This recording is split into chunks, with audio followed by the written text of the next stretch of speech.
در عرصات قیامت حوض است. حوض پیغمبر صلی الله علیه و سلم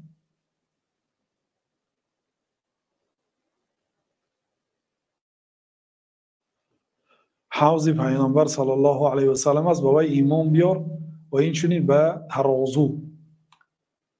حوض در حدیث ها ثابت شده است که پیغمبر صلی الله علیه و سلم گفتند که درازی آن حوض یک ماهینه راه است، برش هم یک ماهینه راه است گفتند و آبش از عسل دیده شیرین تر، از مسک یعنی مشک دیده خوشبوی تر، از یخ خنکتر در بعضی روایت ها و عددی کاسه هاش یعنی آن ظرف هایی که از آن گرفته می نوشید به عددی ستارگان آسمان است گفتند.